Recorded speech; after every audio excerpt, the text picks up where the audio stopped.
ఒక స్త్రీ వ్యామోహంలో పడిపోతే ఏమవుతుంది? కుటుంబాన్ని వదిలేస్తాడు, సంఘాన్ని వదిలేస్తాడు, దేవుణ్ణి వదిలేస్తాడు. పేరు ప్రఖ్యాతులు గొప్ప పేరు కోసము ప్రఖ్యాతుల కోసం చచ్చిపోతారండి. ఏమైనా చేస్తారు వాటి కోసం. ఈ మూడు చాలన్నమాట. ఇక్కడ బిలాము డబ్బు కోసం పడిపోయాడు, దేవుణ్ణి వదిలేసాడు. దేవుడు వద్దు అన్నాడు కానీ వెళ్తున్నాడు. నువ్వు తప్పు చేస్తున్నావు బిలాము. అందుకే ఏం చేస్తున్నాడు? ఒక గాడిదతో గర్దిస్తున్నాడండి. దేవుడు కూడా ఈ రోజు వాక్యముతో నిన్ను గర్దిస్తూ ఉంటాడు.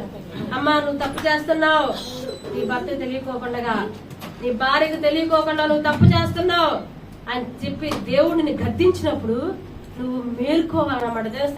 పాతాళంలోకి మనం దిగిపోతాం, శపించబడిపోతాం. శాపం ఆ విధంగా మన దగ్గరికి వస్తుంది. శాపం ఎందుకు వస్తుంది అంటే, ఎందుకు వస్తుందండి? దేవునికి విరోధంగా ఉన్నప్పుడు, వ్యతిరేకంగా నడిచినప్పుడు, దేవుణ్ణి వదిలేసినప్పుడు, దేవుణ్ణి కాక విగ్రహాలను పూజించినప్పుడు, వ్యభిచారంలో పడినప్పుడు ఏమవుతుంది? అది శాపానికి కారణము అవుతుంది.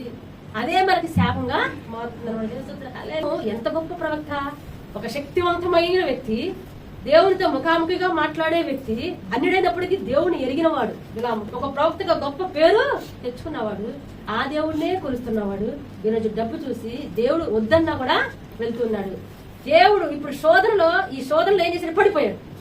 ప్రతి శోధన మనకు వస్తుంది, ఆ శోధనకి మనము లొంగిపోకూడదు. ఎలీషా దేవుని ఆత్మ ఎలా కలిగి ఉన్నాడు? ఏలియా కింద అసిస్టెంట్ లాగా పరిచర్య చేశాడు. ఏలియాకు ఒక ఆత్మ ఉంటే ఎలీషా 2 ఆత్మలు పొందుకున్నాడు. మరి ఎలీషా కింద గెహాజీ 3 ఆత్మలు పొందుకోవాలి, 4 పాలు పొందుకోవాలి. కానీ అసలు పొందుకోవడంగా వదిలేసి పాపంలోనికి డబ్బును చూసి పడిపోయాడు. ఎలీషా పక్కన నడిచిన వాడు ఎలీషా అంతటి వాడవ్వాలి. ఎలీషాతో ఉండి పరిచర్య చేసిన ఒక వ్యక్తి ఎలీషా అంత గొప్పవాడవ్వాలండి. ఏలియాతో పరిచర్య చేసి ఎలీషా గొప్పవాడయ్యాడు. ఏలియా 9 అద్భుతాలు చేస్తే ఎలీషా 14 అద్భుతాలు చేశాడు. ఎలీషాతో నడిచిన గెహాజీ ఇంకెన్ని అద్భుతాలు చేయాలి? చేయకోకుండా ఏం చేశాడండి? డబ్బుకి పడిపోయినాడు. సిరి చూసి మోసపోయి దానికి ఆశపడిపోయినాడు. దైవజనుడు వద్దు అన్నాడంటే అంతే వద్దు.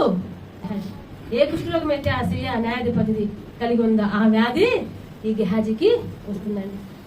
ఈ రోజున మనం దేనికి పడిపోతున్నాం? ఏ విషయంలో మనము పాపం చేస్తున్నాం? ఏ విషయంలో శాపాన్ని కొని తెచ్చుకుంటున్నాం? శాపగ్రస్తులైపోతున్నాం. మనము గ్రహించాలి. దేవునికి విరుద్ధంగా ఉన్నామా?